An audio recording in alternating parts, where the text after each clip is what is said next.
اللہ تعالیٰ ہمارے عملوں کو قبول فرما لے اور ہمیں اللہ تعالیٰ اپنے بخشش کیے ہوئے گنہگار بندوں میں شامل فرمائے۔ نبی اسلام نے ارشاد فرمایا انما الاعمال بالنیات، اعمال کا مدار نیت کے اوپر ہے، وانما لامرئ ما نویٰ، اور انسان کو وہی ملتا ہے جو وہ نیت کرتا ہے۔ تو نیت ہمیشہ ٹھیک ہونی چاہیے، نیت میں کمی کجی نہیں ہونی چاہیے، بار بار اپنی نیتوں کو پرکھتے رہیں، اگر کمی کجی ہو تو اس کو ٹھیک کر لیں۔ اگر نیت ٹھیک کے ساتھ عمل کریں گے تو وہ عمل اللہ کے ہاں قبول ہو جائے گا۔ اب یہاں پر ایک نقطہ اور بھی ہے کہ ایک بندہ کسی عمل کو کئی نیتوں کے ساتھ کرتا ہے تو اس کو اسی عمل کا اجر زیادہ ملے گا، اور اگر اس کی نیت کم ہوتی ہے تو اجر بھی کم ملے گا۔ مثال کے طور پر ایک آدمی مسجد جاتا ہے نماز پڑھنے کے لیے، جی میں فرض نماز پڑھ کے آتا ہوں، تو اس کو ثواب اتنا ہی ملا۔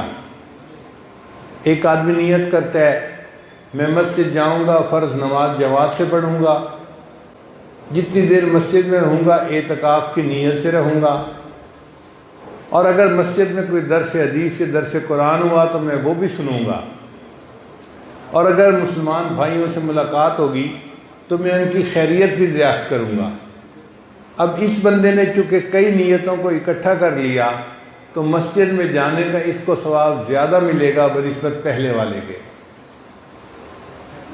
دارالعلوم دیوبند کے ایک استاد حدیث تھے مولانا عبدالحق رحمۃ اللہ علیہ، میری یو کے میں اکثر ان سے ملاقات ہوتی تھی اور وہ بہت شفقت فرمایا کرتے تھے۔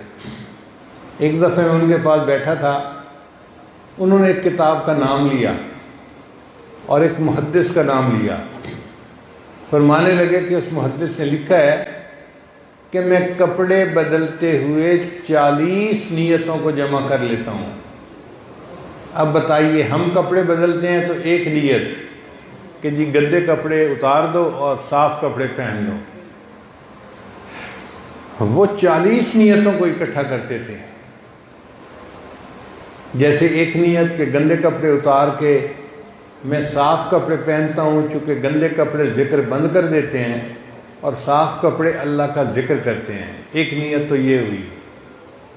اور دوسری نیت یہ ہوئی کہ میں گندے کپڑے اس لیے اتار رہا ہوں کہ مسجد میں جاؤں گا تو میرے مسلمان بھائیوں کو پسینے کی بدبو سے اذیت نہ پہنچے۔ پھر ایک تیسری نیت یہ بھی کی جا سکتی ہے کہ اللہ نے فرمایا ہے خذوا زینتکم عند دخول المسجد، تو مسجد میں جاؤ تو زینت اختیار کر کے جاؤ، صاف ستھرے ہو کے جاؤ، تو میں صاف ستھرے کپڑے پہن رہا ہوں، اللہ کے حکم پر عمل کر رہا ہوں۔ تو جس بندے نے کپڑے بدلتے ہوئے نیتوں کو زیادہ جمع کر لیا اس کو زیادہ ثواب ملا بنسبت ایک عام بندے کے۔ پہلے وقت میں لوگ مشائخ کی خدمت میں 10 سال رہتے تھے اور مختلف کاموں میں نیت کرنا سیکھا کرتے تھے۔ آج کے دور میں تو ہر بندہ سمجھتا ہے کہ ہمیں تو پہلے ہی نیت کا پتہ ہے، اس لیے پھر اعمال کا اجر خطرے میں پڑ جاتا ہے۔ ایک آدمی اپنے شیخ کو اپنے گھر لے کے آیا دعا کروانے کے لیے۔ انہوں نے گھر دیکھا، ایک کمرے میں اس نے روشن دان رکھوایا ہوا تھا۔ انہوں نے پوچھا بھائی اس کمرے میں تم نے روشن دان کیوں رکھا ہوا ہے؟ اس نے کہا حضرت اس سے ہوا آئے گی اور روشنی آئے گی۔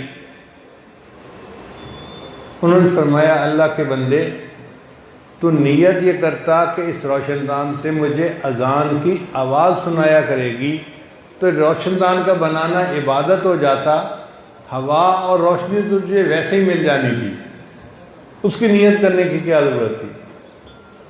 تو ہم اپنے اعمال پر نظر دوڑائیں کہ ہم اعمال کو کس نیت سے کرتے ہیں۔ آپ غور کریں گے کہ بہت سارے اعمال ہم بلا نیت کے کر لیتے ہیں۔ مثال کے طور پر ایک لڑکی صبح سے لے کے شام تک کچھ نہیں کھاتی پیتی، بالکل روزے دار کی طرح رہتی ہے، اس کو روزے کا ثواب نہیں ملے گا، کیونکہ اس نے روزے کی نیت نہیں کی ہوئی۔ عبادت کے لیے نیت شرط ہے، حالانکہ اس نے عمل وہی کیا جو روزہ دار کرتا ہے، مگر نیت نہ ہونے کی وجہ سے اس کو ثواب نہیں ملے گا۔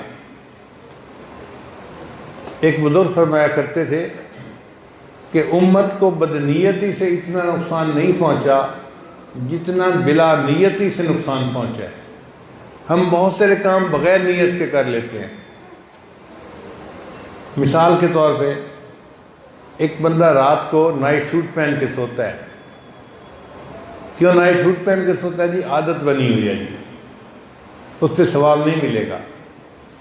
اور ایک آدمی نیت یہ کرتا ہے کہ نبی علیہ السلام رات کو سوتے ہوئے اپنا تہبند تبدیل فرماتے تھے، میں اس لیے نائٹ سوٹ بدل رہا ہوں تاکہ سنت پہ عمل ہو جائے، تو اس کا نائٹ سوٹ کا پہننا بھی عبادت بن جائے گا۔ ہر ماں اپنے بچے کو بوسہ دیتی ہے، مگر عادتاً دیتے ہیں، پیار کرتے ہیں، اس عادتاً بوسہ دینے پہ ثواب نہیں ملے گا۔ اور اگر اس نیت سے بوسہ لے کہ نبی علیہ السلام نے فرمایا ریح الولد میں ریح الجنہ، کہ ماں باپ جب بچے کو بوسہ دیتے ہیں تو بچے کی جو مہک ہوتی ہے وہ جنت کی خوشبوؤں میں سے ہے، اس نیت کے ساتھ اپنے بچے کو بوسہ دینا بھی عبادت بن جائے گا۔ تو ہمیں چاہیے کہ ہم اپنے اعمال میں نیت کا کرنا سیکھیں اور اس پر عمل کریں تاکہ ہمیں اللہ تعالیٰ کی طرف سے اجر نصیب ہو جائے۔ اب یہاں پر ایک اور اشکال ہے کہ جب اعمال کا مدار نیت پر ہے تو کوئی بندہ گناہ کا کام اچھی نیت سے کرے تو کیا وہ نیکی بن جائے گا؟ مثال کے طور پر ایک بندہ اس لیے چوری کرتا ہے کہ میں یہ پیسے چوری کر کے غریبوں میں تقسیم کر دوں گا، تو کیا اس کا چوری کرنا، پیسے چوری کرنا عبادت ہو جائے گا؟